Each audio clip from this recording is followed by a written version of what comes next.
Y pues mira, resulta que de esa viga que está apareciendo ahí, nosotros tanto nos la podemos imaginar en 3 dimensiones, como nos la podemos imaginar en 2 dimensiones. Probablemente si me la quiero imaginar en 2 dimensiones y hacemos ese esfuerzo, por dibujarla en solamente 2 dimensiones, nos quedaría, creo que me quedó muy delgadito.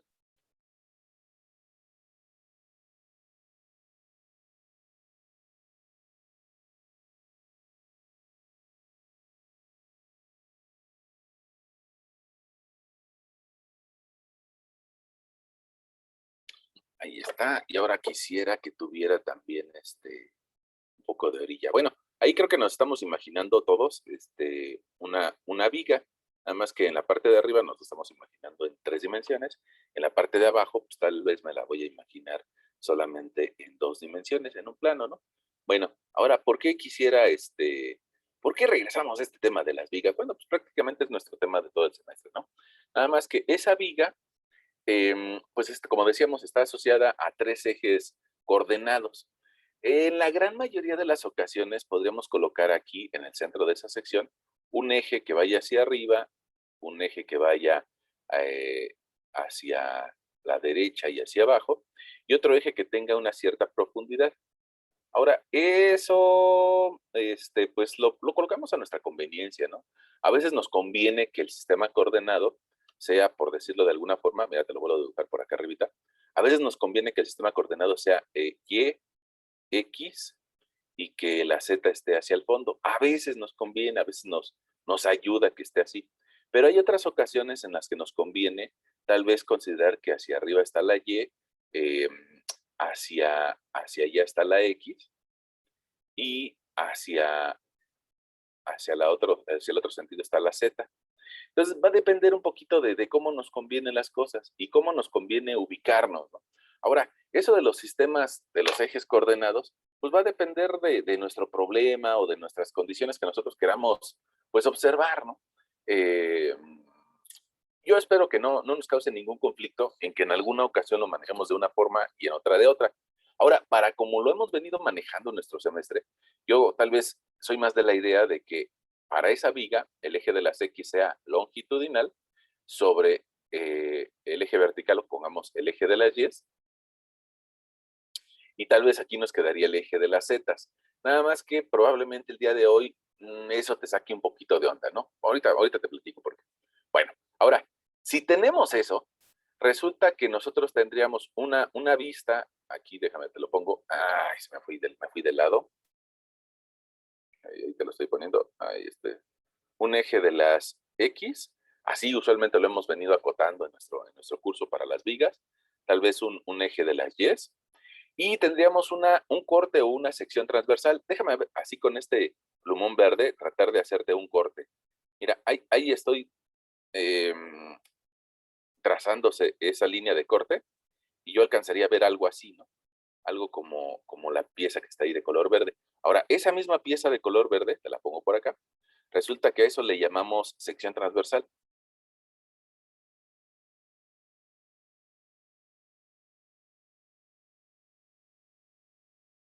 Así como yo me la estoy imaginando, tal vez que sea de concreto, pues otra vuelta estaría rellena de concreto.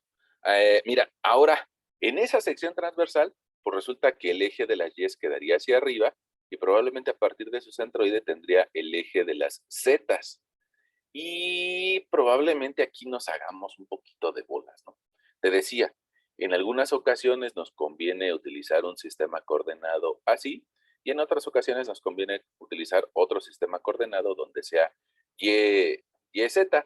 Yo espero que no nos confunda eso, ¿no? Nada más que, como muchos de nuestros problemas los manejamos en 2 dimensiones, a veces nos conviene cambiar ese sistema y que quede de una forma o de otra. Vas a darte cuenta el día de hoy. Bueno, ahora, mira, esa viga, que creo que ya nos la podemos imaginar por acá, esta viga, su cara lateral, la estamos transformando a 2 dimensiones.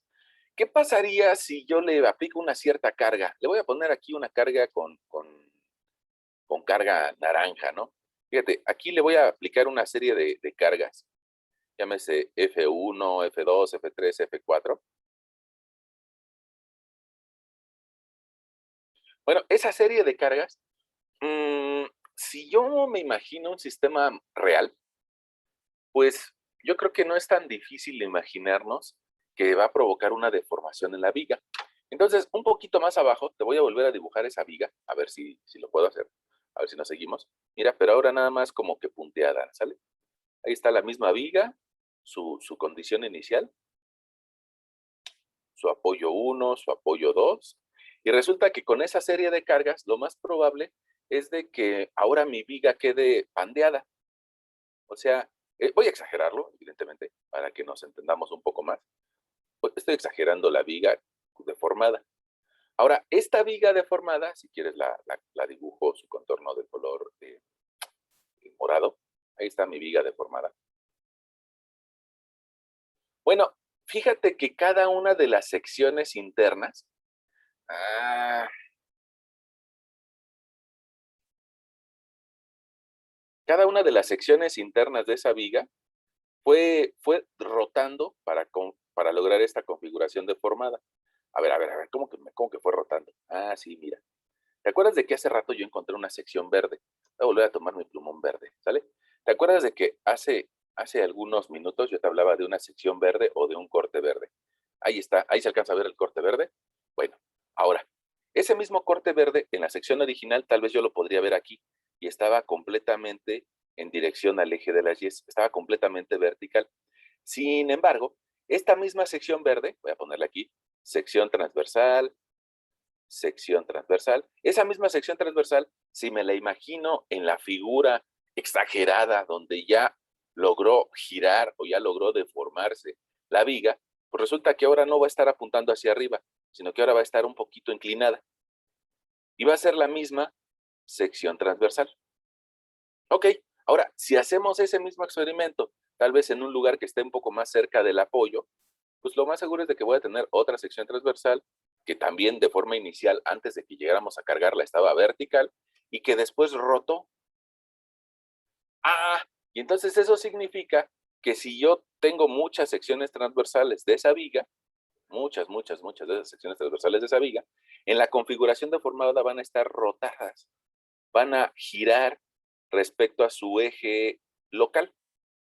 Ahora, esos giros, pues digamos que más adelante vas a ver que lo podemos medir. Aunque nos lo estamos imaginando de una forma exagerada, resulta que lo podemos medir. Y entonces te darás cuenta de que cada una de estas secciones giradas va a formar un cierto ángulo. Aquí le voy a poner un ángulo alfa con respecto a la vertical. Y otra sección girada pues va a provocar otro cierto ángulo. Aquí si quieres le podemos llamar beta.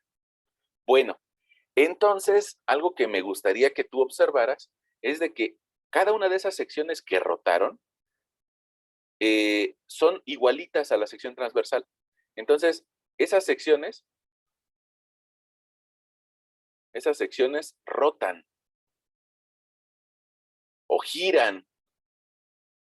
Ah, entonces eso me va a dar pie a entender otro tema. Mm,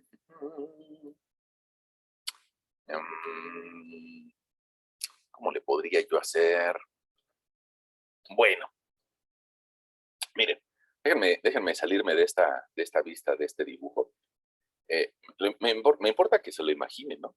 Me importa que esa sección original o esa viga original, ustedes la logren abstraer a 2 dimensiones y que se imaginen cómo se va a deformar. Ahora me voy a salir de este dibujo y mira, resulta que si yo te muestro un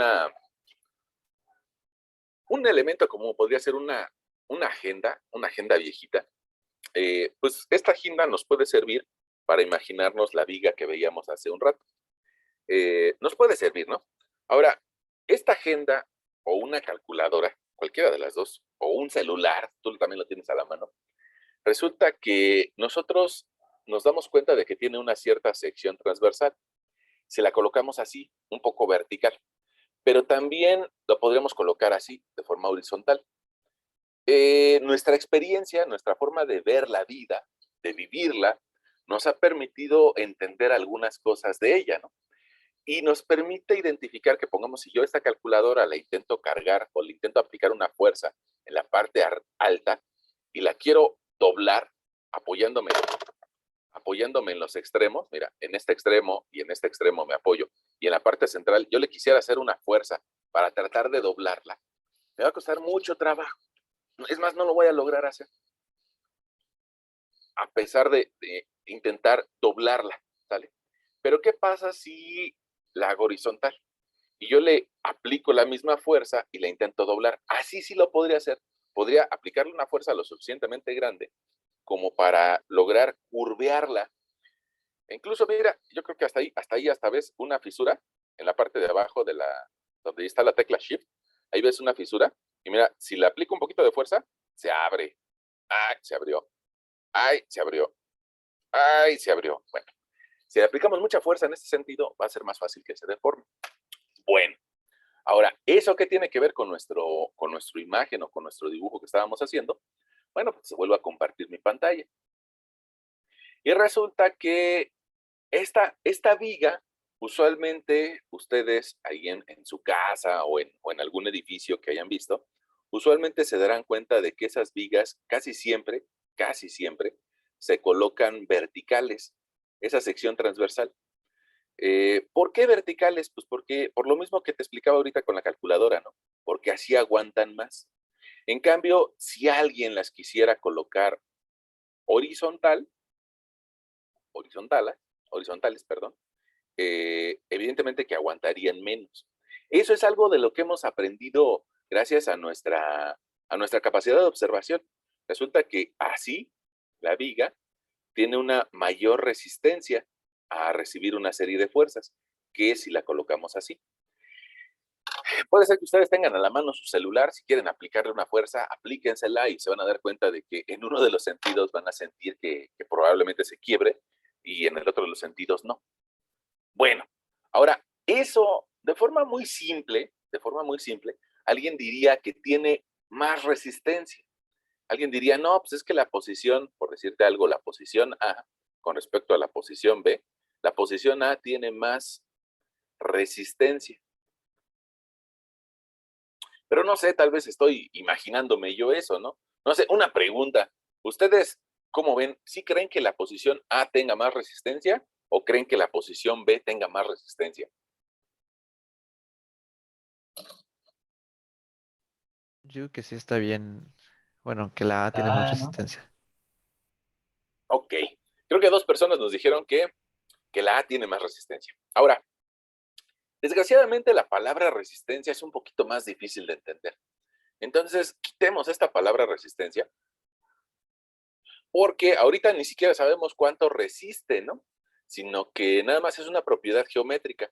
Esa propiedad geométrica eh, le llamaríamos inercia. Caray, ¿más inercia? Alguien me va a decir, no, no, no, profesor, yo nunca he escuchado esa palabra. ¿Cómo que inercia? Ah, eh, la inercia es una propiedad geométrica, te lo escribo acá, propiedad geométrica, que solamente depende de eso, de la geometría. Todavía no sabemos de qué material va a estar hecha nuestra viga. Puede ser que esté hecha de concreto, puede ser que esté hecha de acero, puede ser que esté hecha de cobre o de aluminio o de lo que sea, pero cualquiera de esos materiales va a cumplir con esta misma propiedad geométrica, que si la coloco de una forma o de otra, va a tener mayor capacidad o mayor resistencia.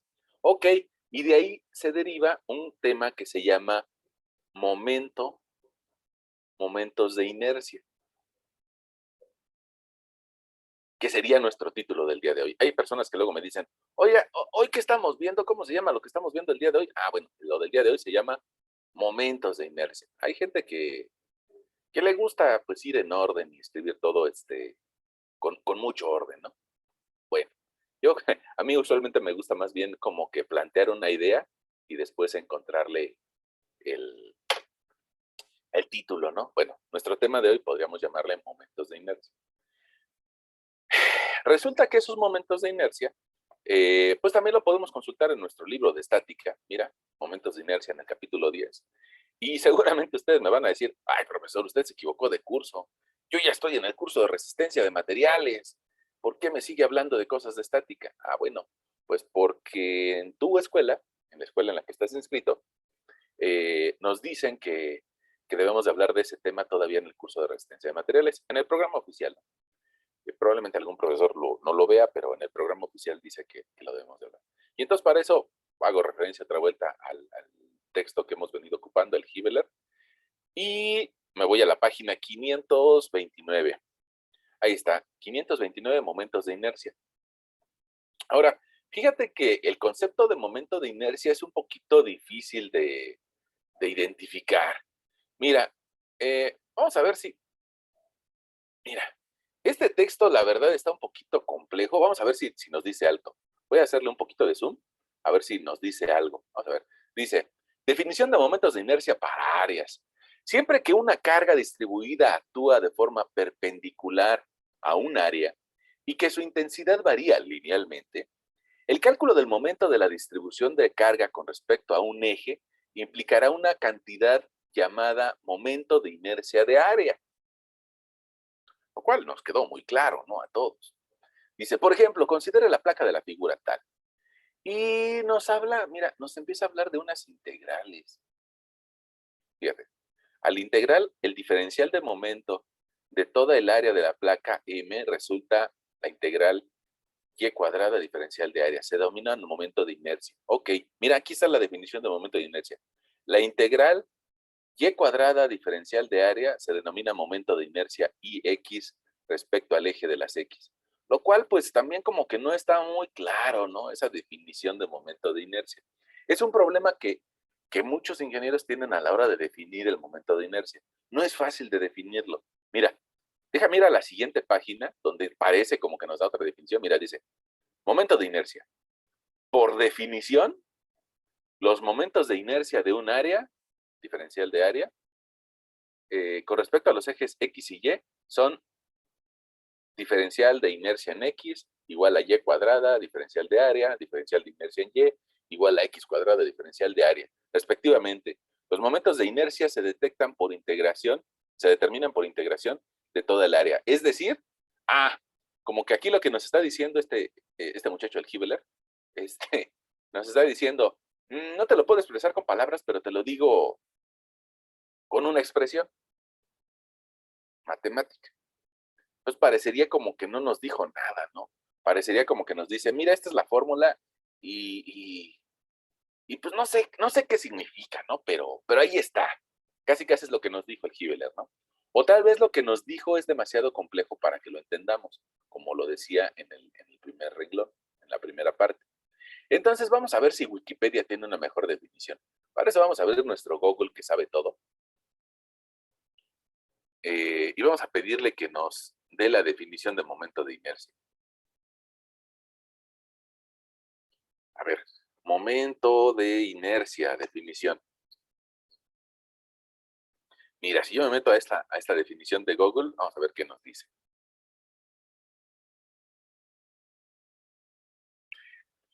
Dice,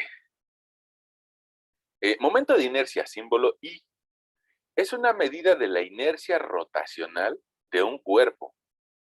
Es una medida de la inercia rotacional de un cuerpo. Cuando un cuerpo gira en torno a uno de los ejes principales de inercia, la inercia rotacional puede ser representada como una magnitud vectorial, llamada momento de inercia. Sin embargo, en el caso más general posible, la inercia rotacional debe de presentarse por un medio de un conjunto de momentos de inercia y componentes que se forman llamado el tensor de inercia. La descripción tensorial es necesaria para el análisis de sistemas complejas, como por ejemplo los giroscópicos. Si te das cuenta, híjole, como que no tiene una definición bonita, ¿no? Vamos a ver. No, pues creo que no. Miren, otra vez empieza a debrayar con ecuaciones y también como que no nos dice qué significa. Bueno, ahora, veamos esta bailarina. Yo creo que ustedes también la están viendo ahí en la presentación. A pesar de que es un video y de que el Zoom no tiene, pues digamos, muy buena capacidad para transmitir videos. eh, si no, pues nos dedicaríamos a pasar películas por ahí por Zoom. Entonces, lo que hace Zoom es de que toma fotografías y probablemente no estés viendo la imagen tal como está plasmada en la página de Wikipedia. Pero mira, aquí lo que nos intenta describir Wikipedia, de autor anónimo, es que esta persona puede acelerar o reducir su velocidad según si aleja la masa de su cuerpo. Ahora, eso de alejar la masa de su cuerpo, alguien lo diría más bien como alejar las extremidades de su cuerpo. Si extiende los brazos o si los contrae, puede cambiar la velocidad. ¿Y qué está haciendo esta persona? Está girando con respecto a un eje vertical. Ah, caray, ah, caray. ¿Eso qué tiene que ver con nuestra figura? Pues alguien diría que casi nada, pero cada una de estas secciones que por aquí abajito yo te decía que rotan o que giran, resulta que están girando también respecto a uno de sus ejes, nada más que el eje con el cual están girando es el eje horizontal. Es decir, cada una de esas figuras que ves abajo o de secciones rotadas en la parte de abajo fueron girando en función del eje Z. Déjame volvértelo a dibujar un poquito más abajo. Vamos a ver si nos entendemos. ¿Qué significa eso? Mira, esa sección transversal, sea pequeña o sea grande, la medida del momento de inercia lo que me va a intentar decir es qué tan fácil o qué tan difícil es que esa sección gire respecto a un eje horizontal. Y también qué tan fácil o qué tan difícil es de que esa sección gire con respecto a un eje vertical. Nada más que ahorita nada más quisiera platicarte acerca de ese eje horizontal. Ok, entonces, si yo quiero saber si esta sección puede girar en torno a este eje, eso lo puedo evaluar. Y para eso vamos a utilizar las expresiones que nos presentó el Hibbeler. No sé si tú recuerdas que nos dice el Hibbeler, si quieres encontrar la inercia en X, pues tienes que hacer la integral de la distancia y al cuadrado por diferencial de área, lo cual nos deja un poco desprovistos, ¿no? O sea, ahora, para el Hibbeler, este es el eje de las X. Ese es el eje de las X, el eje horizontal. Ahora, vamos a consultar ese mismo Hibbeler y deja mostrarte un poco más. Mira, dice el Hibbeler, te pongo esta ecuación, y cuadrada diferencial de área igual a y a la X. Mira, esa expresión que acabo de seleccionar es la misma que te escribí acá. Bueno, ahora, esa misma expresión, resulta que Hibbeler después nos pone algún ejemplito. Bueno, déjame te muestro el ejemplo para que lo podamos seguir, ¿no? Mira, te dice, oye, si yo quisiera calcular el momento de inercia de una sección como la que les planteé acerca de una viga, una sección rectangular, ¿cómo lo puedo hacer? Entonces, fíjate que lo que nos dice Hibbeler es, primero encuentra su centroide, el punto C, y ya que estés en el centroide, estableces un par de ejes coordenados, el eje Y y el eje X. Ahora mira, alguien nos va a decir, caray, profesor, pero en la parte de abajo hay otro eje X. Sí, pero ese es el eje X en la base, ¿no? Y el otro va a ser el eje X en el punto centroidal. Y aplica, en este ejemplo que nos da, aplica la definición de momento de inercia. Ahora, algo bueno que nos presenta este ejemplo es de que no le pone medidas, sino que nada más le dice, bueno, la base, yo sé que esta figura, su base va a medir P, la base. Entonces, si me voy al centroide de esa figura, va a ser P entre 2 y la otra distancia va a ser B entre 2 al centroide, pero toda la base vale B. Y lo mismo con respecto a su altura, toda la altura vale H, pero la mitad de su altura es H entre 2. Bueno, y entonces resulta que integra estos elementos diferenciales de área. Cada una de las figuras eh, horizontales que miden un diferencial de área, a eso le llama elementos diferenciales de área. Mira, ahí lo estoy seleccionando, es el elemento diferencial de área. Bueno, si eso lo integramos con respecto al eje de las Y's, logra obtener una expresión. Y esta expresión se convierte en una fórmula. Mira, ya nos olvidamos de las integrales, nos olvidamos de esa integral, que bien es cierto, nos dio la capacidad de encontrar una fórmula, pero esa fórmula la podemos utilizar siempre, siempre que tengamos una sección rectangular. Entonces, fíjate que esa formulita nos la podemos llevar a nuestros apuntes y decir, no me gustan las integrales, mejor cada vez que yo vea una sección transversal con una forma rectangular,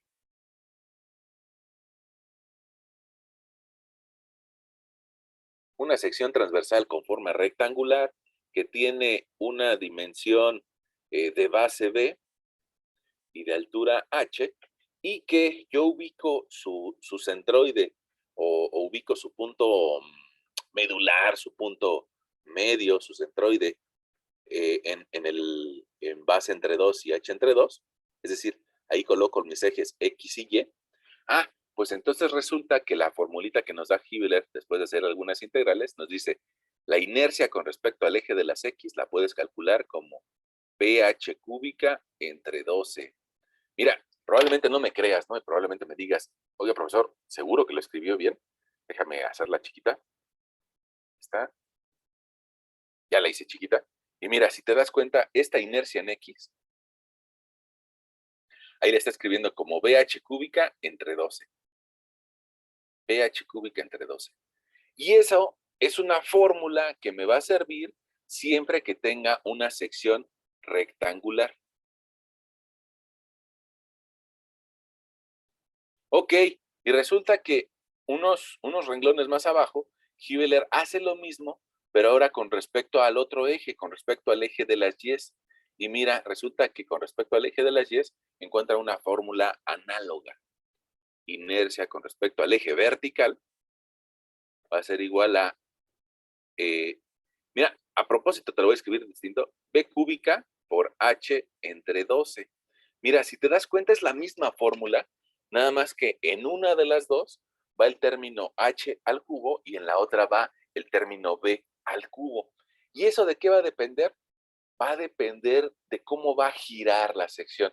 Fíjate, en la parte de arriba de nuestra hojita de Word, te estoy mostrando cuál sería el momento de inercia con respecto al eje de las X. Ahora, si yo quisiera dibujar el momento de inercia con respecto al eje de las Y, entonces tendría que dibujar un eje de las Y y giraría así, con respecto al eje de las Y. Y entonces, ¿qué voy a elevar al cubo? La distancia más alejada a cómo va a girar. Mira, en este caso, la base, esta base es la que eleva al cubo para obtener el momento de inercia en Y, hace B al cubo, H entre 2. En cambio, acá, lo más alejado que va a provocar el giro, es decir, la altura, es lo que va al cubo. Inercia en X va a ser igual a H al cubo, B entre 12. Entonces, fíjate, la distancia que va alejada al eje de giro es lo que va al cubo.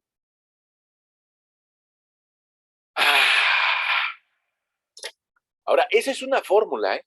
Esa es una fórmula para secciones rectangulares. Mira, tan te digo que es una fórmula que puedo volver a abrir mi Hibbeler y me puedo ir a la penúltima hoja, antepenúltima hoja, y podría encontrar la zona de las fórmulas. Disculpen, me ganó el estornudo. Bueno, fíjate, llego a la zona de las fórmulas y me voy a dar cuenta de que hay una fórmula para área rectangular. ¿Te acuerdas de que esa tablita de fórmulas la utilizamos para calcular centroides?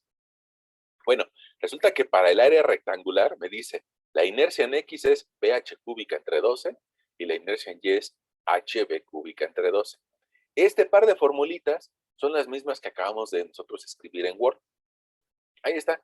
E incluso puede ser que tú me digas dentro de algunos años, es que yo no tengo, ya perdí el Hibbeler, ya ve que uno baja un montón de archivos y se me fueron ese archivo.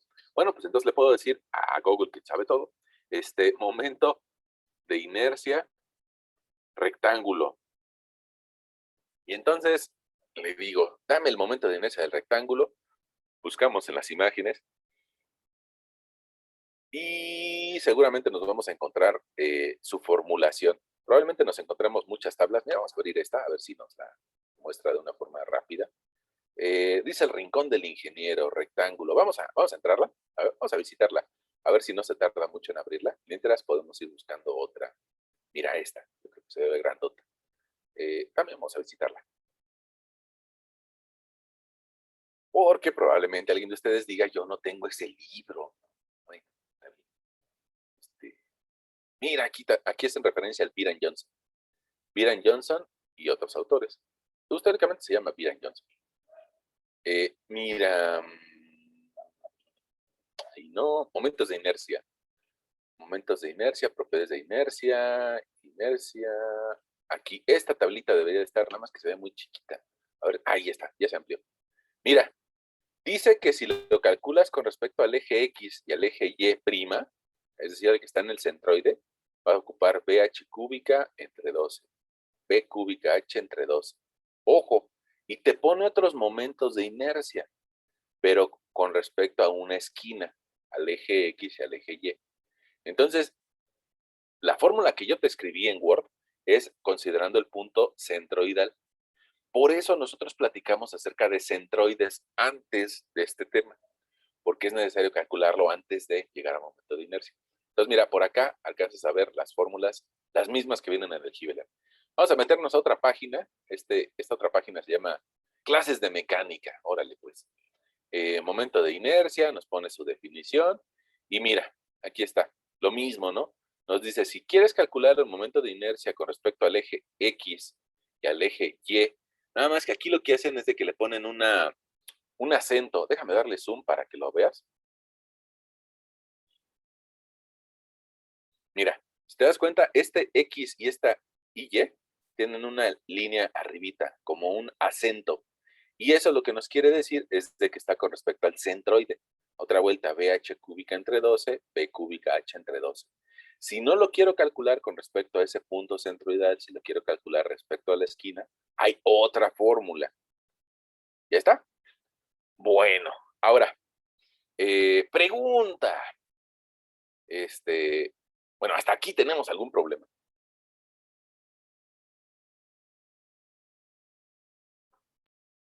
Ah, profe. ¿Y para qué funciona una fórmula que la otra? Por ejemplo, la ecuación de el momento de inercia centroidal y la ecuación del momento de inercia de los lados, que es esta. Bueno, la gran mayoría de las ocasiones, nosotros vamos a estar ocupando la centroidal. Sin embargo, en algunas investigaciones, sí nos convendría ocuparla en la base. Mira, déjame, te platico por qué.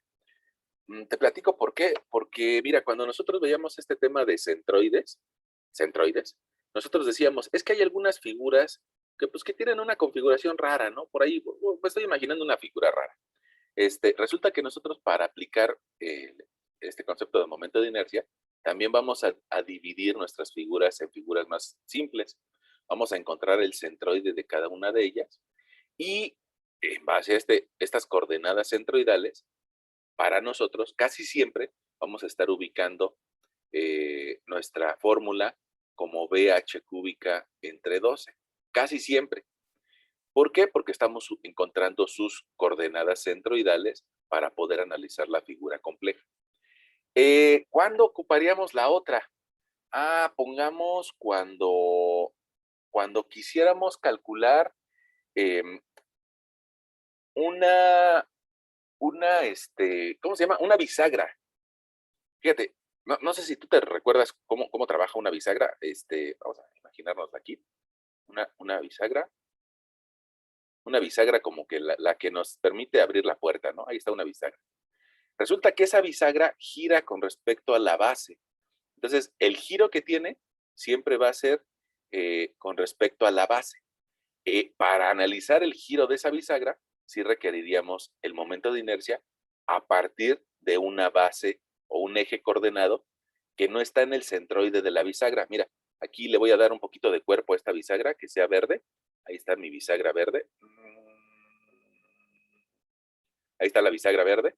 Y resulta que me interesaría saber con qué resistencia se opone al giro en ese punto de base. En cambio, pongamos nuestras secciones de las que nosotros nos van a interesar. Fíjate que lo que hacen es de que se curvean, estoy exagerando ese curveado, se curvean en relación a un eje al centro. Es decir, yo puedo aquí imaginarme una sección que está girando.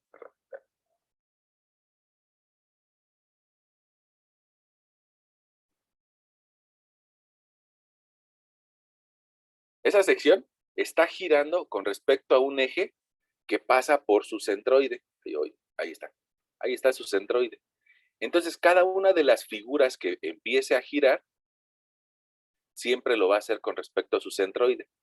Y la siguiente figura también va a girar respecto a su centroide. Por eso nosotros pues, vamos a utilizar la otra expresión, ¿no? La que es con respecto a centroides. Es decir, mira, dicho de otra forma, déjame ver, me regreso. Este par de figuras van a tener un eje de giro.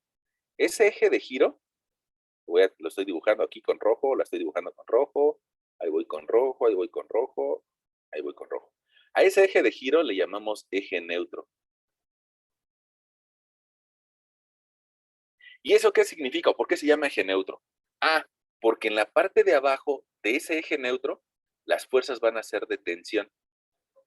Es decir, las secciones van a intentar abrirse, van a intentar jalarse.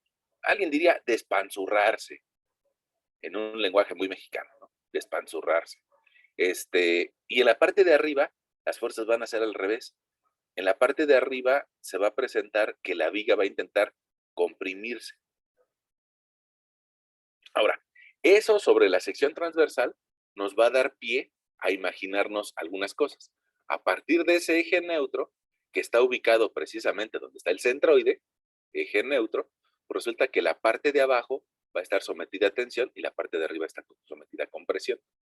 Eso, a su vez, nos va a permitir imaginarnos, tal vez dentro de un par de semanas, que abajo voy a tener fuerzas de tensión o esfuerzos, pues sí, a tensión, mientras que en la parte de arriba voy a tener esfuerzos a compresión. Bueno, como te darás cuenta, digamos que todo va a girar con respecto a su centroide. Entonces, por eso nosotros pues, casi siempre vamos a utilizar el punto de giro centroidal. A diferencia, como te decía, tal vez de una bisagra, ¿no? La bisagra nunca va a poder girar respecto a su punto centroidal, aunque lo tenga la bisagra. Puede ser que cerquita de ahí, a este nodo, esté su punto centroidal, pero siempre va a estar girando pues, donde esté la unión de la bisagra. No sé si en algo ayudé o no, o te confundí más. No, pero sí lo aclaró bien. Qué bueno. Bueno, ahora miren, antes de llegar con las figuras compuestas, me gustaría que hiciéramos algún ejemplito, ¿no? Hiciéramos algún ejemplito con ese par de fórmulas que son, pues son unos caballitos de batalla, ¿no? Esos que apuntamos ahorita caray, en,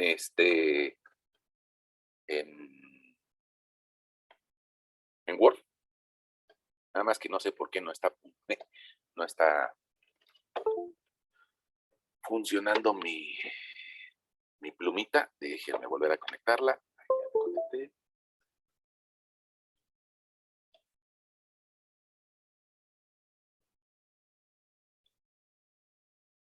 Ahí está. Bueno, ahora quisiera hacer con ustedes algún ejemplito. No sé si ustedes recuerden, yo creo que sí. Si no, pues hay que ser nada más un poquito más observadores. Yo creo que ustedes seguramente recuerdan que ahí donde ustedes viven, o tal vez en algún edificio que hayan visto, de repente hay algo que le llamamos losa, y que las personas se suben encima de la losa, y por acá andará otra persona feliz, pero debajo de esa losa, en muchas ocasiones, hay algo que le llamamos viga, o viga, hay algunos arquitectos que le dicen trave. Bueno, a veces alguien diría que se ven feas, que hacen feo el ambiente, lo que sea. Bueno, ok. Esa viga, no sé si alguien nos pudiera regalar alguna dimensión con respecto a su sección transversal. ¿Cómo cuánto mide de base esa viga? La que está, no sé, tal vez en tu casa, ¿no? Si hay alguna en tu casa, ¿cómo cuánto mide?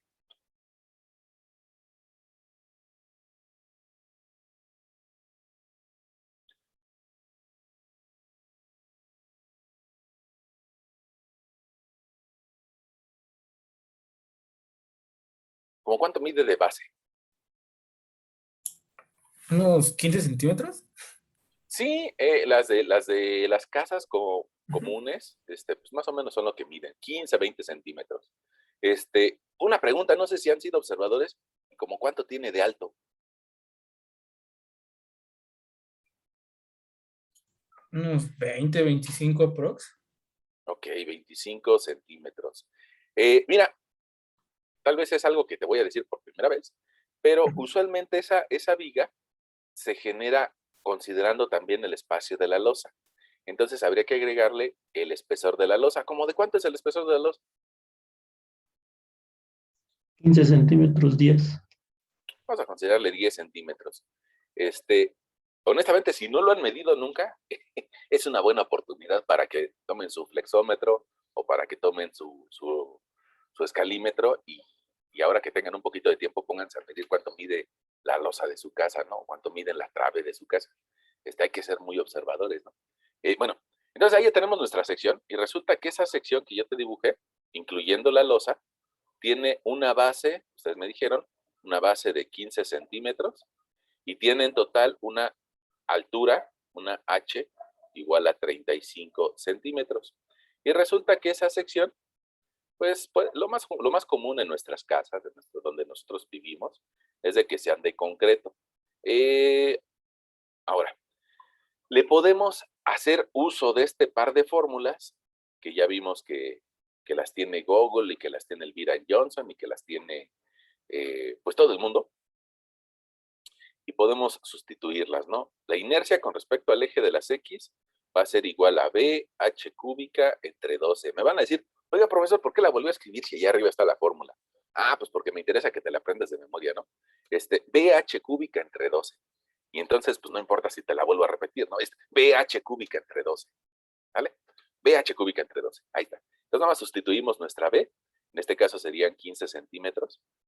15 centímetros por una altura de 35 centímetros al cubo entre 12. Si yo tomo mi calculadora y hago esa operación, resulta que ese momento de inercia con respecto al eje de las X me daría de resultado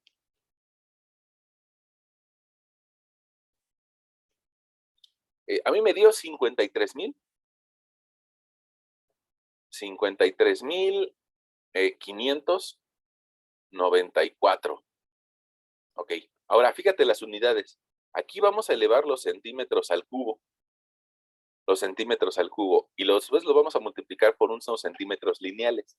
Entonces, centímetros al cubo por centímetros lineales, me quedan centímetros a la cuarta potencia. Y ese va a ser nuestro resultado de momento de inercia de esa viga, girando con respecto al eje horizontal. Y aquí, pues yo creo que viene algo interesante, ¿no? Girando con respecto al eje horizontal. ¿Qué es, otra vez, la gran mayoría de las ocasiones, como lo vamos a calcular? Un eje X. Ahora, puede ser que los primeros días de nuestra clase, puede ser que nos pidan también calcular el momento de inercia con respecto a un eje vertical que pase por el centroide, ¿no? Es decir, que pase por aquí, ahí está. Nuestro eje Y centroidal y podríamos calcular con qué intensidad o con qué facilidad o dificultad gira con respecto a este eje de las Y. Y en ese caso, te lo escribo con color naranjita, con color verde, perdón, para que tengamos una diferencia. Nuestra Y sería P cúbica por H entre 12. En esta ocasión, nuestro término 15 centímetros es el que va elevado al cubo. Y lo multiplico por 35 centímetros. Lo divido entre 12 y eso me va a dar un resultado. Mi inercia sobre el eje de las Y, girando en torno al eje de las Y, sería 15 al cubo por 35 entre 12. Ahí me da 9,844. Otra vez son centímetros a la cuarta potencia. Ok, ahora mira, este par de resultados ya me diría cuál es el eje débil y cuál es el eje fuerte de esa figura. Si me le quedo viendo nada más a los numeritos, pues yo evidentemente me daría cuenta de que la inercia con respecto al eje de las X es la mayor y X es mayor. ¿Eso qué significa? Que presenta mayor dificultad de giro con respecto al eje de las X y presenta una mayor facilidad de giro con respecto al eje de las Y. Caray, caray. Ahora, mira, más allá de que se llamen X y Y, yo creo que algo que me interesa mucho de ustedes es de que ustedes aprendan a identificar qué pasaría si lo volteáramos. Mira, ¿qué pasaría si nosotros, alguien, de repente van a escuchar ustedes que hay gente que en obra se avienta, pues cosas muy raras, ¿no? Hacen cosas muy raras. Y alguien diría, oye, ingeniero, no, es que para que no se vea esa trave, porque se ve re fea, ¿no? Imagínese uno está bailando y de repente está viendo esa trave. Para que no se vea así de fea, a alguien se le ocurre la idea, un poco torpe, pero una idea. Alguien dice, oye, ¿por qué no mejor la acostamos? Y así queda embebida dentro de la losa. Al fin y al cabo es el mismo material, son las mismas varillas, las que le voy a colocar arriba y abajo. Bueno, pues ahora acá las vamos a colocar acostadas. ¿Cuál va a ser la consecuencia de esa decisión? Fíjate, vuelvo a trazar mis ejes centroidales, el eje de las X y el eje de las Y, nada más que ahora la inercia sobre el eje de las X sería la misma fórmula, pH cúbica entre 12. La naturaleza no sabe que le estamos acostando, nada más que ahora, en lugar de tener 15 por 35 al cubo, voy a tener 35 de base por 15 al cubo, entre 12. Y ese resultado me va a dar 9,844 centímetros a la cuarta. Fíjate que bajó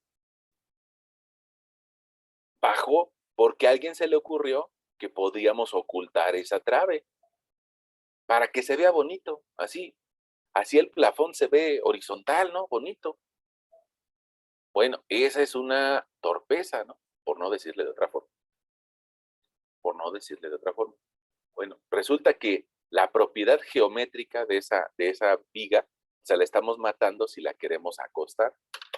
Y estamos encontrando el valor que tendría en el otro eje, 9,800. Entonces, ahí sí me interesa que ustedes lo tengan en la mente. Nunca se les vaya a ocurrir voltear la viga, ¿no? Acostarla, porque va a perder toda su resistencia. Y eso es importante que lo alcancemos a ver. Ahora, nosotros hace algunos minutos decíamos, otra vez, el mismo ejemplo, pero con una calculadora, que es algo que nos podemos imaginar. Esperen, déjame dejar de compartir esta pantalla, nada más que me desaparezcan las noticias estas. Aquí, dejar de compartir. Ahí está. Miren, otra vez, si recuerdo mi calculadora, pues evidentemente que va a cargar más así si la pongo vertical. Si la pongo vertical va a resistir mucha fuerza que intenta doblarla. En cambio, si la acuesto, resulta que va a ser muy fácil romperla. Bueno, no la quiero romper, no, pero la podría romper si le aplicamos una fuerza aquí. Es más, miren, aquí tengo una agenda, que antes ocupábamos, una agenda de tarjetas. Y a esta, mira, sí le puedo aplicar una cierta fuerza y te vas a dar cuenta que se deforma si la ocupo acostada. En cambio, si la quiero deformar vertical, pues no le hago nada, ¿no? Por más fuerza que le aplique, no le hago nada. Entonces conviene colocarla de forma vertical. Bueno, eso que nosotros ya sabíamos en base a nuestra experiencia de las cosas que hemos vivido y que hemos sido observadores, pues resulta que nos lo está demostrando nuestro numerito. Te vuelvo a compartir mi pantalla. Yo no quise abrir esto. Ahí está. Te vuelvo a compartir mi pantalla. Y eso es lo que nos está diciendo de forma numérica estas formulitas. Me está diciendo, si la colocas vertical, como usualmente se debe de colocar, te va a dar una inercia de 53,000. En cambio, si la acuestas, te va a dar 9,000. ¿Cuál es con lo que debemos de hacer? Pues colocarla así como la vemos, ¿no? Entonces ya le puedes decir a tus familiares, ¿sabes qué? Así como está la viga, la colocaron bien. Me siento más seguro, ¿no? Ok, y puede ser que, por lo menos hasta ahorita, lo que sabemos nosotros hasta este día, pues ya nos quitaría un poquito de dudas con respecto a que esté mal la vivienda, ¿no? Donde nosotros dormimos, ¿no? Al fin y al cabo es nuestra cueva artificial y pues no queremos que se nos caiga encima, ¿no? Bueno, ahora, esas serían unas dimensiones para una viga que tenemos pues encima de nuestra cabeza. Ya vimos que no hay que hacer esto, no hay que rotarlas porque nos da un valor mucho más bajito. Ok, Ahora, déjenme aclararles algo. Déjenme aclararles algo. Probablemente alguien ya se confundió y no lo quiso decir, pero ya se confundió con estos ejes. Mira, déjame te los muestro. Mire, aquí está el eje de las X y aquí está el eje de las Y.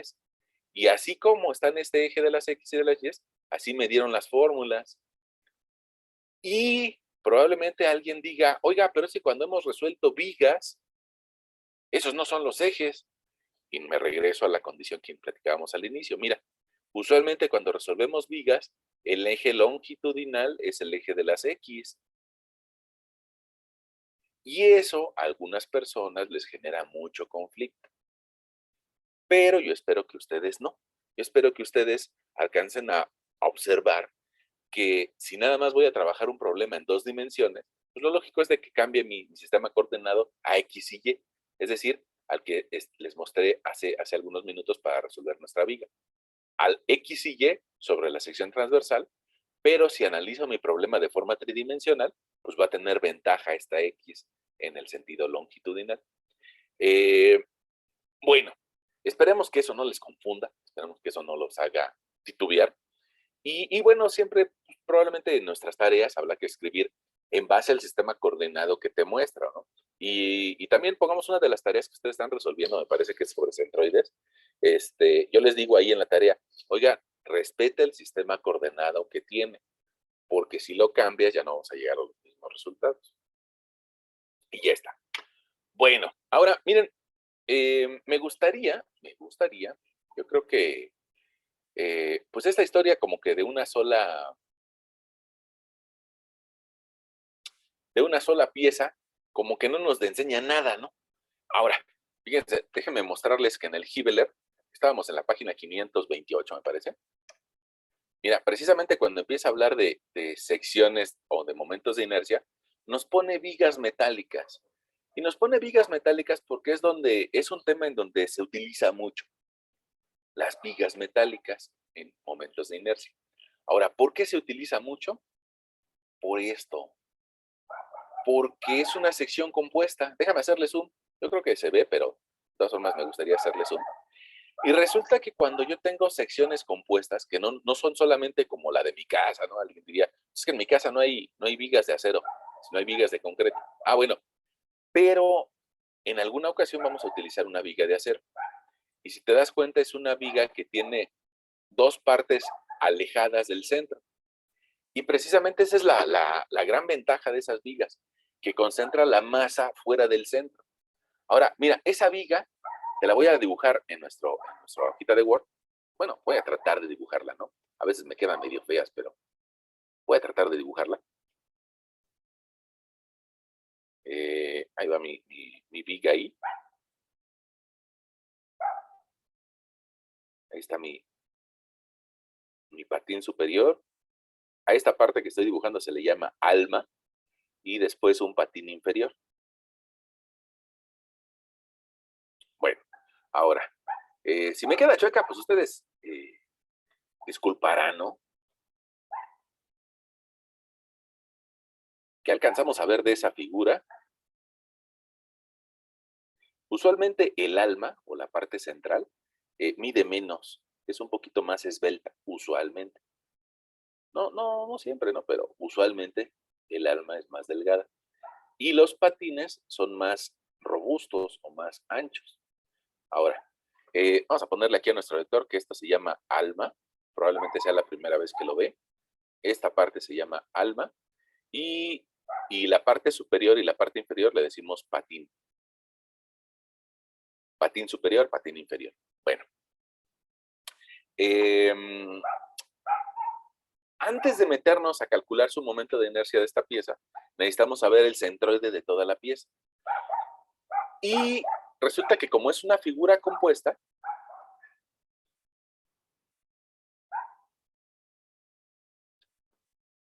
voy a utilizar algo que se llama el teorema, vamos a ponerlo en grande, el teorema de los ejes paralelos.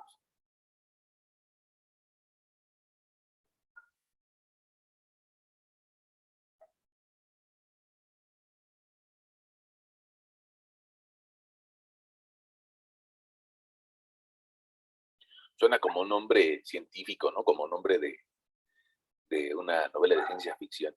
El teorema de los ejes paralelos. Ahora, ¿qué nos dice el teorema de los ejes paralelos?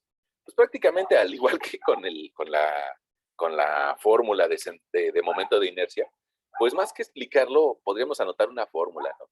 Y esa formulita nos diría, mira, para la figura compuesta, yo usualmente le suelo poner XX, lo cual me da a entender que es una figura compuesta, no es una figura simple. Esa figura compuesta puedo encontrar su momento de inercia si sumo las inercias locales, las inercias de cada una de esas figuras, y como son locales, le voy a poner un acento. La sumatoria de las inercias locales más la sumatoria de cada una de las áreas particulares por su distancia y elevada al cuadrado. Ahí está. Esa sería mi formulita del teorema de los ejes paralelos. La voy a tratar de subrayar. Ahí voy.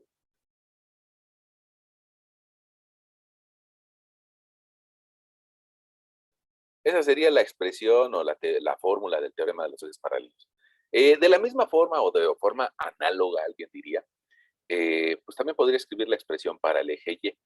Y Y va a ser la sumatoria de las inercias locales con respecto al eje de las Y, más la sumatoria de cada una de las áreas por la distancia X elevada al cuadrado. Ok, ahora esa sería, bueno, vamos también a subrayarla para el otro de los ejes, ¿no? Ahora, me interesa con ustedes el día de hoy, pues que hagamos pues un ejemplito donde encontremos el centroide y el momento de inercia para esa pieza, para una sección Y. Mira, aquí no podemos tener una referencia con respecto a sus dimensiones porque pues no tenemos nada que medir alrededor. Probablemente aquí alcanzamos a ver una mesa de trabajo. Probablemente no, alcanzamos a ver una mesa de trabajo y esa mesa de trabajo pues, usualmente tiene 90 centímetros de alto, 1 metro de alto, lo cual nos permitiría tal vez identificar que esta viga pues tendrá del orden de unos 70 centímetros de peralte o 60 centímetros de peralte. Vamos a colocarle esa dimensión, ¿no? Vamos a colocarle que esa viga de forma interna entre los patines tiene 60 centímetros. 60 centímetros. Y que los patines probablemente tienen un espesor de 3 centímetros y de, bueno, sí, bueno, 3 centímetros. 3 centímetros arriba y 3 centímetros abajo. Y que probablemente nuestra alma tenga un espesor igual a 2 centímetros. Y aquí voy a considerarle un ancho del patín. Un ancho del patín de 25 centímetros. Ahí está. Bueno, pues ahí tenemos una pieza de acero y que le podemos calcular su momento de inercia. Tal vez no va a ser tan sencillo como nuestra pieza de concreto, ¿no? En la pieza de concreto nada más o en madera, usualmente nada más ocupamos BH cúbica entre 12, P cúbica H entre 12. Bueno, ahora acá. Resulta que se vuelve un poquito más complejo porque habría primero que encontrar el centroide de la figura.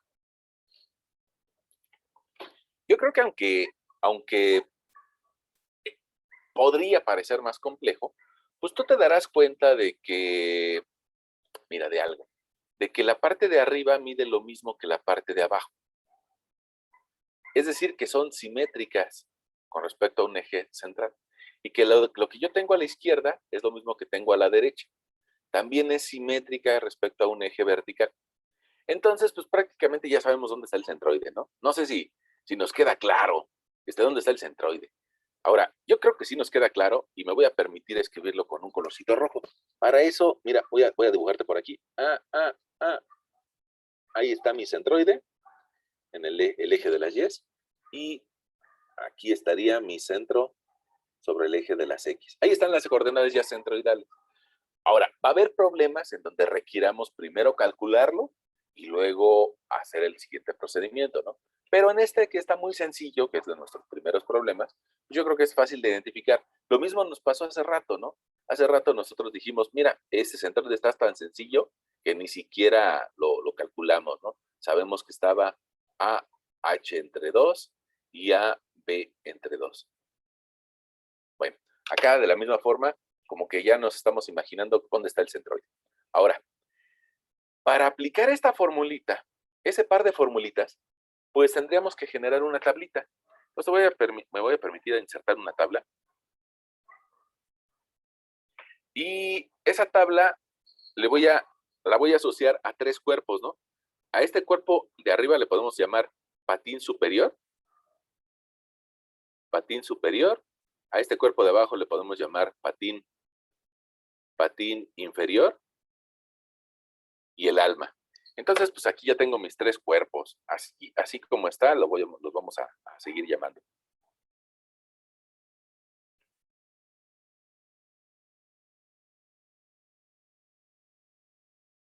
Cuerpo, voy a tener un patín.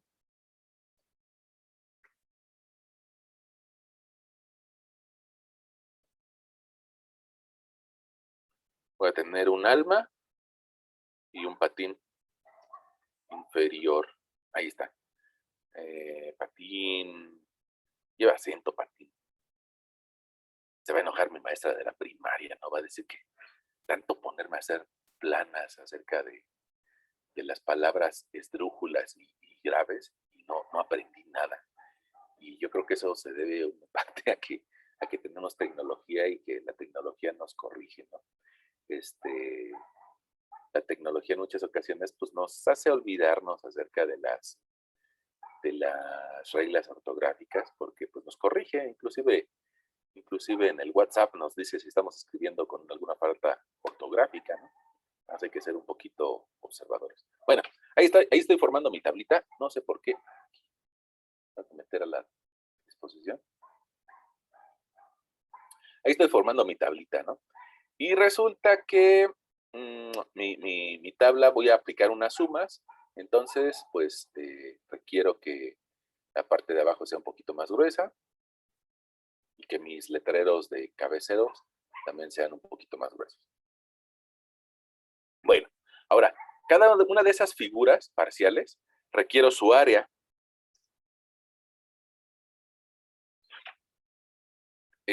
Su área, como la medí en centímetros, pues va a estar expresada en centímetros al cuadrado. Ahí está.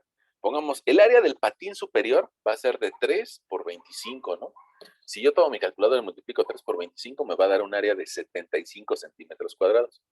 El área del alma va a ser de 2 centímetros de base por 60 centímetros de alto, lo cual nos va a dar 120 centímetros cuadrados.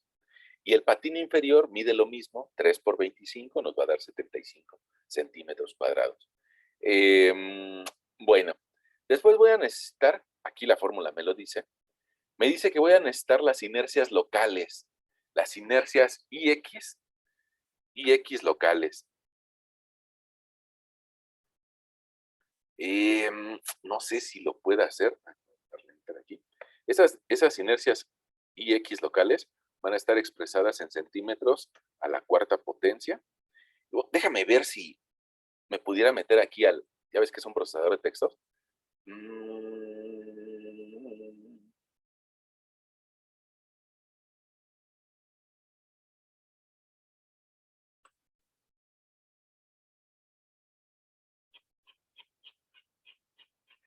Creo que no.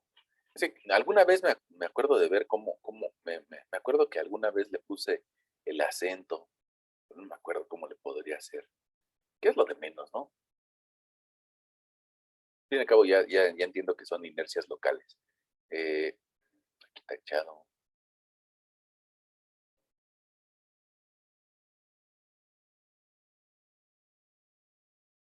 Tal vez sería...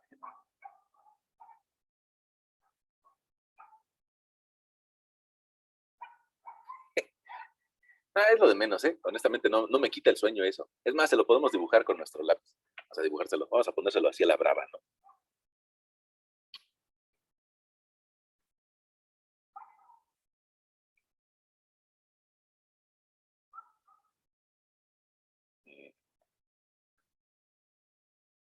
Aquí se lo ponemos inercia local. Ahí está nuestro acento. ¿Qué? Ahí está. Bueno,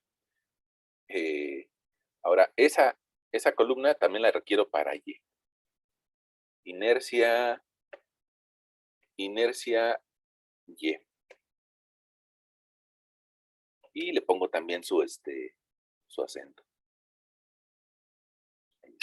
Bueno, ahora, ustedes recuerdan que las fórmulas para un rectángulo, sabiendo su centroide, serían inercia en X igual a BH cúbica entre 12, inercia en Y sería B cúbica H entre 12.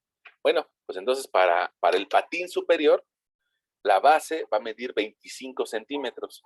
Si yo multiplico 25 centímetros por, vamos a hacerlo, a ver si nos podemos seguir con la calculadora.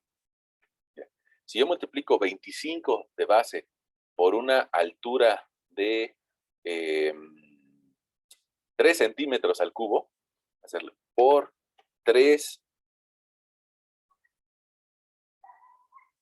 exponente cubo, exponente 3, ¿sí? Ahí está. Ahí va. Y luego eso lo divido entre 12. Pues ahí nos dio un valor de 56.25. Déjenme lo hago con mi calculadora normal porque me dio un poquito de duda. 25 por 3 al cubo.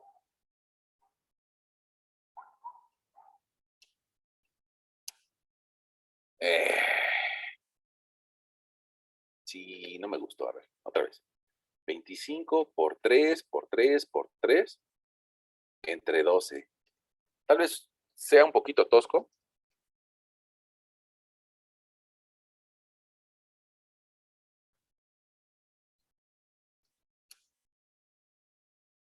Pero llegamos al mismo valor, ¿no? 56.25. Ok. Ahora, para el siguiente valor, yo tendría que elevar 60 al cubo. Vamos a ver si lo podemos hacer aquí con nuestra calculadora, para decirle que queremos borrar. Y decimos 2 por 60 por 60 por 60 entre 12. Ahí está. Si alguien tiene duda, hágalo con su calculadora. Nos da 36,000. Ahí está, 36,000 centímetros a la cuarta. Y ahora, para el patín inferior, pues me va a volver a dar lo mismo que en el patín superior, ¿no? 25 por 3 al cubo entre 12. Voy a llegar a un valor de 56.25. Una pregunta. ¿Hasta ahí tenemos problemas?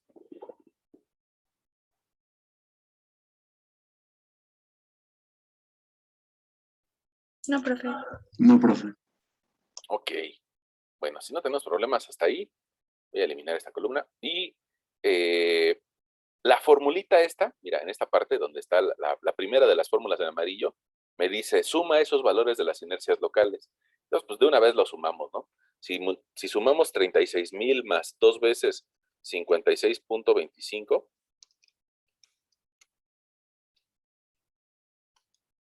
nos va a dar de resultado 36,112.5. Vamos a ponerle una comita porque ahorita van a ver que nos van a salir algunas cantidades muy grandes. Entonces, pues yo creo que conviene que ponerle coma o ponerle punto para no hacer los bolas con los resultados, ¿no? Bueno, ahora, la inercia en Y. Vamos a hacer lo mismo, nada más que aplicando la otra fórmula. En este caso, resulta que ahora lo que vamos a tener que elevar al cubo van a ser 25 centímetros. Voy a multiplicar 25 al cubo por 3 entre 12. Y a mí me dio de resultado, no sé si a ustedes den un valor distinto, 3,906.25. En el patín superior, y también, gracias compañera, en el patín inferior nos va a volver a dar lo mismo, ¿no?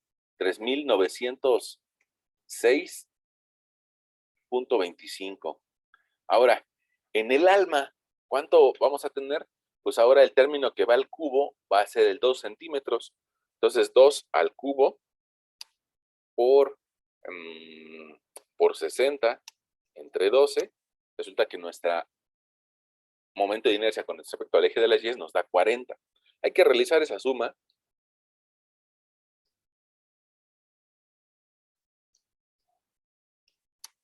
A mí me dio de resultado, no sé si a ustedes les da lo mismo, 7852.5. Vamos a ver si podemos hacer estas letras un poquito más grandes.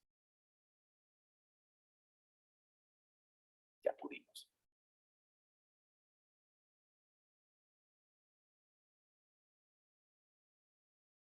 Bueno, ahí estamos desarrollando la primera parte de nuestras fórmulas, ¿no?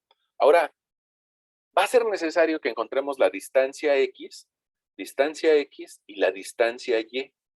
Ese par de distancias van a estar medidas en centímetros y ambas distancias las vamos a determinar a partir de las coordenadas del centroide y de los centroides locales. A ver si me explico, ¿sale? Fíjate. Ya ahí de color rojo tú estás viendo el centro de toda la figura. Déjame, te lo selecciono, te lo vuelvo a ubicar, ¿no? Mira, ahí en el centro de toda la figura, ahí está el centroide de toda la figura. Ahora, ¿qué distancia en X hay entre el centro de toda la figura y el centro particular del patín superior? En X, en el sentido de las X. ¿Qué distancia hay? 0. 0. Ok, entonces vamos a anotar ese 0, ¿no? ¿Qué distancia hay entre el centroide de toda la figura y el centro del patín superior? Ahora sobre el eje de las Y. Pues sería la mitad de estos 60, serían aquí 30, más la mitad de esta figura, es decir, más 1.50. En total me da 31.50. Positivos, ¿no? En el sentido de las Y. 30 más 31.50. Ok. Ahora, con respecto a la segunda figura, lo que sería el alma, resulta que el centroide de todo el cuerpo y el centroide del alma coinciden. Entonces, tanto la distancia en X como la distancia en Y van a valer 0. No voy a tener que medir nada, ¿no? Lo pongo así, distancia en X igual a 0, distancia en Y igual a 0. Y con respecto al patín de abajo, no tengo distancia en X, pero tengo una distancia en Y que va a ser de menos 31.50. Pregunta, ahí tenemos problema.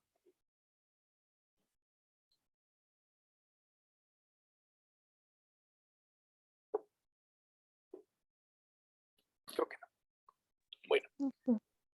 Ahora, la siguiente parte de nuestra gráfica me dice, multiplica cada una de las áreas por su distancia, la podemos poner como mayúscula, como minúscula, por su distancia Y elevada al cuadrado. ¿Y qué va a pasar con esa multiplicación? Si la distancia que está en centímetros la elevo al cuadrado, me van a quedar centímetros al cuadrado. Y las áreas ya vienen en centímetros al cuadrado. Entonces, mi resultado va a quedar expresado en centímetros a la cuarta potencia.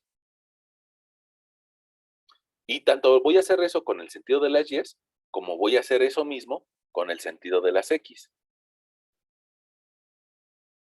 Fíjense, si yo multiplico el área de 75 por la distancia Y al cuadrado, es decir, por 31.5 al cuadrado por un área de 75, a mí el valor que me da de 418.75. Ahí está. Ese es el valor que a mí me da. Ahora, si multiplico la siguiente área de 1200, no, de 120, por una distancia de 0 al cuadrado, ese 0 al cuadrado, pues me vuelve a dar 0.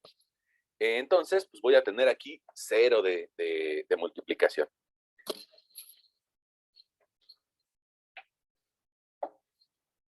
Bueno, el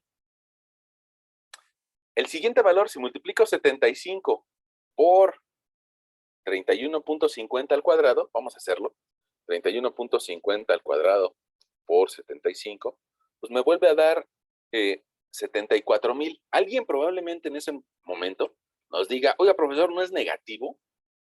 ¿No es negativo? Y la respuesta es que no, porque la distancia Y va al cuadrado. Y cualquier número negativo que le vamos al cuadrado se vuelve positivo. Entonces, por eso esos dos valores son positivos. Y hay que encontrar la suma de eso. Entonces, 74.418.75 por 2 nos va a dar de resultado 148.837.5. Ok. Ahora, vamos a hacer lo mismo en el otro eje. Fíjate que en el otro eje las distancias todas son 0. Entonces, a la hora que lo eleve al cuadrado me va a dar 0. Y como es un multiplicador o un factor de multiplicación, pues si multiplico algo por 0, me vuelve a dar 0, 0 y 0. La sumatoria me va a dar 0. Ok. Ahora, aplico lo que diste esta formulita, ¿no? Esa formulita es genérica. Como me interesa que tú te la aprendas, te la voy a volver a describir en la parte de abajo. Te diría, la sumatoria o el momento de inercia XX va a ser igual a la sumatoria de las inercias locales, en el sentido de las X, más cada una de las áreas multiplicada por su distancia Y. Ojo con eso, la distancia Y es la que se ocupa en el eje de las X. La distancia en X es la que se ocupa en el eje de las Y. ¿Eso qué significa? Que voy a tener que sumar este término más este término. 36.112, que ahí tú estás viendo, con mi calculadora y sumo 36.112.5 más 148.837.5. Como te das cuenta, ya manejamos cantidades bastante grandes. Entonces, es mucha la probabilidad de que nos equivoquemos. Por eso les digo que utilicen comas y que utilicen comillas también. Bueno, ahí está. Y X a mí me da 184.950 centímetros a la cuarta potencia. Fíjate que las unidades de aquí son a la cuarta potencia y también las de las inercias locales están a la cuarta potencia. Quiere decir que las podemos sumar, ¿no? Si uno de los dos estuviera en centímetros al cubo, no lo podríamos sumar. Pero como tenemos las mismas unidades, es decir, queremos sumar manzanas con manzanas, pues sí las podemos echar al mismo costal. Ahí está nuestra inercia en X. Me interesa que te la aprendas la fórmula, entonces también te la voy a repetir. La inercia en Y de la figura compuesta va a ser la sumatoria de las inercias locales en Y más la sumatoria de cada una de las áreas por las distancias X elevadas al cuadrado. Y eso nos va a dar la inercia con respecto al eje Y de sumar estos dos términos. Pues salió más sencillo, ¿no? Porque nada más voy a sumar 7.852.5 centímetros a la cuarta. Ahora, ¿qué alcanzo a ver? ¿Qué alcanzo a ver de ese par de valores? Pues resulta que es más difícil doblar o girar a esa sección Y con respecto a un eje horizontal. Te dibujo el eje horizontal, el eje de las X. Es más difícil que gire con respecto a esta sección o este eje de rotación que lo haga con respecto al eje de las Y. Con respecto al eje de las Y resulta ser muy blando. Va a ser muy fácil deformar esa pieza. Pero con respecto al eje de las X, se vuelve muy rígida o muy dura esa pieza. Y precisamente por eso, cuando tú veas una de estas piezas en algún centro comercial o en algún estacionamiento subterráneo, probablemente veas una de estas piezas, o en un edificio de oficinas. Tal vez si tú vas a la zona centro de la ciudad, donde tengamos alguna construcción de algún edificio pues, moderno de oficina, lo más seguro es de que se esté haciendo con este tipo de piezas, con piezas y vas a darte cuenta que las colocan así, de forma vertical. Ahora, hay muchos problemas, ¿no? Que, que esas piezas a veces llegan a pandearse. Es un comentario lateral, eso no tiene que ver con nuestra clase, pero mira, el problema de esas piezas es de que a veces, si son muy esbeltas, te la dibujo aquí al ladito, a veces llegan a pandearse. ¿Estoy exagerando?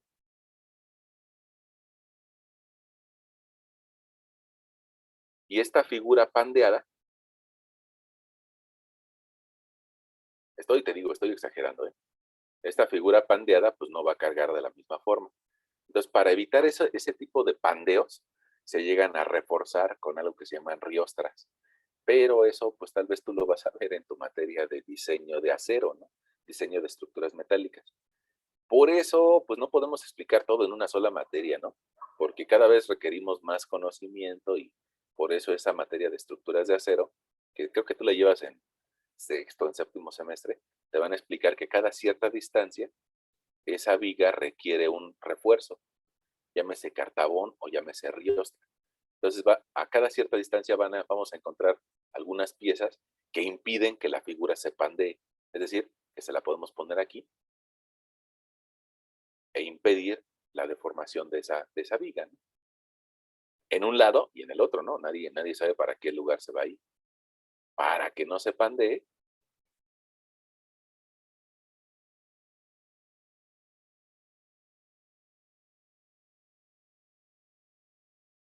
le podemos agregar ese par de refuerzos laterales, riostras o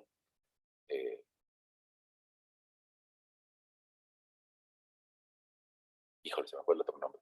Yo diría que se llaman riostras. Pero bueno, para eso tú vas a llevar una materia que específica para el diseño de estructuras de acero. Nosotros ahorita estamos apenas intentando llegar al tema de resistencia de materiales. Todavía no estamos entrando.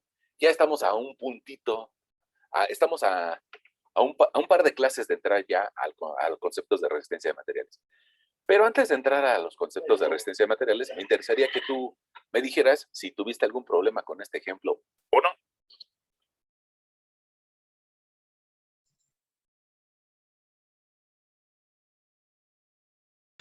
No, profesor, solamente pues, la tardanza del cálculo.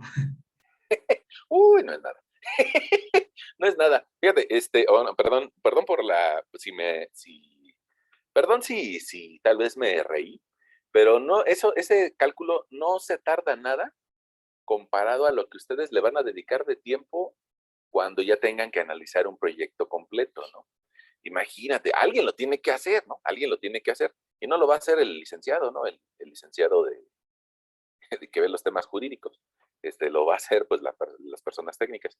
Imagínate, si aquí nos imaginamos un edificio, uno de esos que te decía que probablemente esté en construcción, pues alguien tiene que calcular los momentos de inercia de todos esas piezas. Probablemente ese edificio pues genere muchos espacios para que muchas personas vivan ahí o se desarrollen en ese espacio.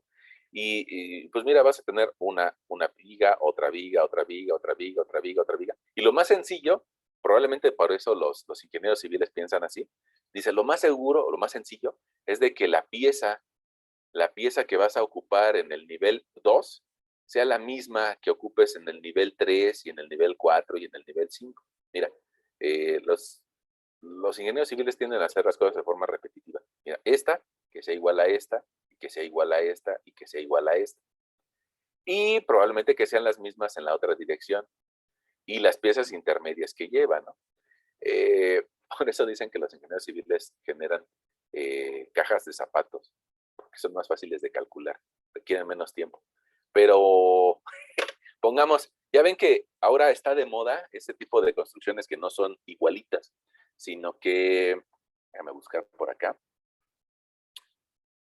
Ustedes recordarán que los estadios ahora son, que les llaman nido de pájaros, ¿no? Nido de pájaro.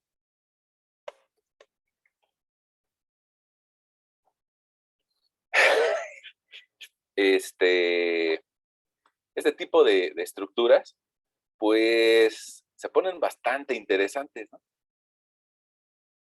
Pues sí, ya no tienen una simetría, ya no, digamos, ya no es una caja de zapatos donde puedes repetir una viga arriba y abajo, sino que ya pues tiene una geometría pues muy compleja.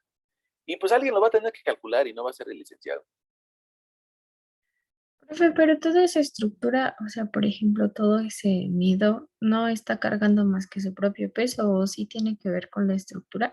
Lo más seguro es de que sí, lo más seguro es de que sí, nada más esté cargando a su propio peso y que a nivel, bueno, pero es bastante rollo, ¿eh? O sea, honestamente, eso de cargar nada más su propio peso no está tan sencillo. Una pregunta, si nos imaginamos a cualquiera de nosotros aquí, feliz, ¿no? Feliz. Una pregunta, ¿ustedes serían capaces de cargar su propio peso? Sí, O sea, no sé, o sea, puede ser que tú me digas, no, pues yo peso 75 kilos. ¿Ustedes serían capaces de cargar 75 kilos?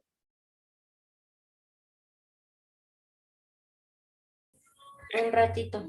Un ratito. Bueno, qué bueno. Entonces, esas dimensiones ya nada más por peso propio, pues ya se ponen interesantes. Ahora, evidentemente que eso no lo van a calcular a mano, ¿no? No, eso no lo van a calcular a mano, necesitan hacer uso de algún tipo de software. Pero, pues lo que siempre les van a escuchar ustedes de los profesores es de que para meter los datos a un software hay que aprender a hacer las cosas primero a mano. De repente el software pues, nos va a dar resultados, pero no piensa, ¿no? Nada más opera una serie de operaciones. Y pues el humano que está detrás de ese cálculo es el que va a decir si eso está estable o no. El software pues nos va a dar un cierto valor, mira, una estructura interna. Está re fea, ¿no? Por afuera se ve bonito, pero por adentro se ve medio caótico. Pero bueno, pues creo que sobre el tiempo que nos decía el compañero, pues cada vez ustedes le van a dedicar más tiempo a su carrera. Los proyectos cada vez van a requerir más tiempo. Dentro de algunos años me van a dar la razón. Bueno, disculpen precisamente sobre el tiempo, ya son las 2 de la tarde con 32 minutos y no sé si ustedes tienen una clase después de esto. Si tienen alguna clase y ya se tienen que retirar, bueno, pues, pues muchas gracias. Y si tienen alguna duda, ahorita la tratamos de